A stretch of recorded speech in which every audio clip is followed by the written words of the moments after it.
President Cyril Ramaphosa saying he didn't say anything about privatising Eskom at his State of the Nation address last Thursday. Ramaphosa came under fire from opposition parties in Parliament over the crisis at the power utility as reports emerged that he announced Eskom's privatisation. For more on this, we're joined by Transform RSA President Adil Nchabeleng. Thank you so much for coming through. Thank you so much. This misconception about the unbundling being a ploy leading up to privatisation. Do you see it as such? Well, from the way we read it and the way the President has presented it, remember we're living in a situation whereby South Africa is now becoming very toxic in the way it communicates a message. Unbundling simply means breaking up. When you break up an institution like Eskom, what are you breaking it up for? We know already that the task team that has already given recommendations to the President has demanded that Eskom must be privatized, meaning the power generation units, power stations must be separated out of the balance sheet of Eskom, sold independently, and to make sure that they can make money and have reserves. And then they must now privatize the generation unit. Then you have the transmission as well as distribution aspect of it, which is the power lines that runs around South Africa, as well as the distribution stations that are based in communities whereby you would have mini power grids that are actually feeding communities as well as business or mining towns and everything. So based on that, when you say that you are unbundling, currently Eskom as is at a corporate level is already structured in units. There is a generation unit, there is a transmission unit, there is a distribution unit, there is the sales unit, and all of those things that are already existing. So what are you unbundling further when it is not to prepare Eskom for privatization with regards to selling power stations? We know the task team has given him those recommendations. So it is quite a conflicting message. And the fact that the President has taken a reverse approach to saying that we are no longer privatizing, we are unbundling. What is the use of wasting all of that resources for state resources in order to do an exercise that already exists? Eskom requires efficiency, management, it requires maintenance of power stations, it requires renegotiating coal prices in terms of coal suppliers, it requires cancelling some of these unnecessary erroneous 40, 50-year contracts that are based on coal contracts, as well as the mining agreements and contracts that they have. Adil, you display such certainty in the outcomes of the task team work. And we haven't reached that point yet, and yet your assertion is based on their outcomes. No, the task team has already briefed the presidency, has already briefed the ANC cabinet. There are no final outcomes, though. They have already presented their final outcome. There was no ambiguity. Remember, the task team was given about 6 weeks to complete its work. So where does the contradiction come from? The cabinet Lekgotla was given the final go and saying that the Eskom units must be broken up and some units must be sold off. Unfortunately, because of the toxicity of politics, politicians are not honest. They should have been telling the nation that this is the recommendation that came from the task team. This is the situation we're sitting with. So the uncertainty comes in when you say that you are actually going to break up Eskom, sell it off in pieces, retrench workers, at the same time make sure that South Africa is starved of the necessary required power stations. Even if we talk about the transition towards a renewable economy for energy, or whether we retain the baseload energy, the crisis we're sitting with is energy generation. There is no any other means except the current grid, which is based on transmission on base load energy. So the current issues are mixed and misused, and the President is ill-advised. They're not telling him the truth because they're putting him in a line of fire. He says one thing, we're unbundling. Tomorrow he says, no, actually we're not unbundling, because unbundling for us does not mean privatization. So who's lying in this case? Let's come back and unpack that ill advice that you talk about. But quickly, let's take a look at what the Public Enterprises Minister Pravin Gordhan had to say yesterday during the SONA debate with regards to the Kusile and Medupi power stations. Medupi and Kusile were badly designed and badly constructed and are not performing at optimum levels. We've also taken new initiatives where the board and myself have agreed that we are going to bring in external power station engineers, have an independent audit done on what is exactly going on, so that we put Eskom back on track. So we're running a poll on the show this morning regards what Mr. Gordhan is saying, that Medupi and Kusile were badly designed, badly constructed, and are not fully operational, and that they're going to bring in experts to come and help them sort out the situation. And you're saying that the president is ill-advised, yet more experts are going to be brought in. Yes.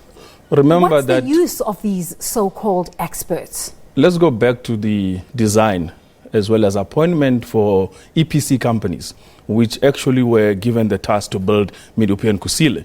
It was during the time of Minister Pravin Gordhan that he appointed the current contractors in terms of doing work for Medupi and Kusile, GE and Mitsubishi. And the same contractors gave one of what we were told at the time, that this was one of the best design in terms of the power station design. But it then appears that now the reasons have to be shifted because there's been a huge load of scope creep with regards to the cost to the project, as well as the timelines have been creeping across. And from a 30 billion power build for one station, it has moved to over 135 billion, which means you have had a 10 times amount of a cost creep, which is not something that is planned. But yet the same people who have been in power all this time were the same people who approved these plans, who kept on increasing the budgets for this particular power builds. So where is the truth in the politics that we're given? We're given facts, but there is no truth within it. But not just the truth. You're talking about scope and cost creep, and what happens to the project managers of these projects? How does this whole situation speak to the situation of skills in South Africa? There are plenty of skills. The current engineers, the current actually professionals that are manning these projects as we're speaking are some of the highly developed, experienced engineers. The project has just been given a longer timeline with extended schedules for no reason. You have, for instance, suppliers who cannot even supply a product because the schedules for supply keeps on being delayed, and they have to charge Eskom penalties instead of the other way around. So what we're seeing here is serious maladministration as well as corruption at the highest level. Because remember, if you build a power station, you say, I'm going to charge you 30 billion, and then I charge you 135 billion plus, which means somebody in between is making money and does not want to declare that they are actually making money out of the scope, what you call a scope creeping. Why is the maladministration not named for what it is? They wouldn't name it because the same administration has continued. We have in currently the ANC that has given us the ministers that we have that keeps on changing the script. Every time it suits the analog, they would give you a particular reason for a crisis we're sitting with in South Africa. The energy crisis should not be happening. We should be doubling or even tripling our energy production,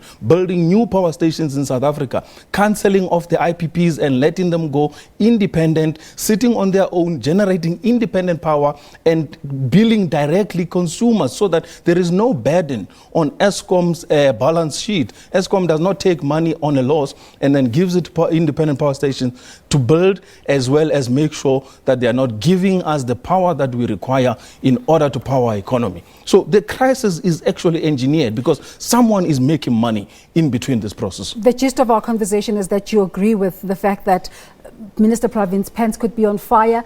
Their actually aim is to privatize. But let's entertain what they want to implement for a second and look at the generation, the transmission and the distribution. Where are the problems there? Where are the gaps where they can go in and fix this problem? First of all, we had the task team that gave a report. What does the report say? Did they do an audit? Now the minister wants to appoint a company which is called Enel. Enel is a company that is already in partnership with one of more the expenditure. more expenditure, more money to be allocated for something that should have been done when the so-called task team was appointed to do an audit as well as give a recommendation. That was not done. Now we have Enel, which is supposedly an Italian company that is coming to do an audit of South African assets. Remember that power stations in South Africa are regarded as part of South Africa's national key points. So now you're having foreigners to come and look at our own capacity as a country and give you a report and audit on based on that. Secondary to it is, where was the process to appointing these companies? Where was the public process followed for PFMA, whereby they can follow the Public Finance Management Act accordingly and correctly to say we're appointing this guy? So we're still seeing the maladministration that is continuing to happen. There is no accountability because ministers are on their own. Secondary to it, Minister Pravin even said it in one of the speeches when we had load shedding in December, that in his department, he does not have a single energy expert. Why don't you go to Eskom? Why don't you go to Department of Energy? Why don't you speak to thousands of engineers that are available in Eskom and say to them, what are the problems on each unit? Remember, these power stations are sitting independently as power stations across the country. So this is the situation we're sitting with. So I would appreciate if politicians can start telling us the truth and giving us the facts on the matters of the day, but really keeping us in limbo in order to push for strategic interest of privatization of the power stations and retrenching of workers is not what we're going to be standing for and accepting. Adil, in your work as Transform RSA, why is there no outcry from South African citizens? We have actually engaged the length and breadth of South African citizens. Today, the issue of IPPs, the issue of Eskom's crisis, the issue of the SOEs under maladministration is happening. And there is a public awareness. Why? Because Transform RSA has made the effort to go onto the ground and the grassroots and start talking to communities, start talking to leaders, start talking to unions, start talking to power people, start talking to parliamentarians and saying something has to be done, because the current crisis is induced, and we know a lot of it is going to benefit people in terms of people who are in power and who are connected to the political elite. So the work we're doing of lobby and advocacy Adil, is not we need simple. to wrap up our conversation. This is such a multi-layered conversation. What for you are the points that stand out in terms of the Eskom debacle? Look, the Eskom debacle is self-induced. Just get the power stations working. Stop that interference politically at Eskom level. Let executives, let managers do their work. And having an appointed CEO like Pagamani Hadiabe is really quite a mistake, because the man has no clue, has no experience or history of running power stations, nor understanding the energy sector. So it needs somebody who knows the nuts and bolts and knows the analysis side of it and knows the business side of energy generation. Eskom is a profitable company, is making in excess of 180 billion, and that 180 billion should be directed towards growing our energy and power sector and ensuring that we create skills, we can expand our economy, we can build houses, factories, industries, and all of these things that we're talking about. I suspect I will not be able to stop you, so let's end it right there. Thank you. Adil Nchabeleng is the president of Transform RSA. Two mine workers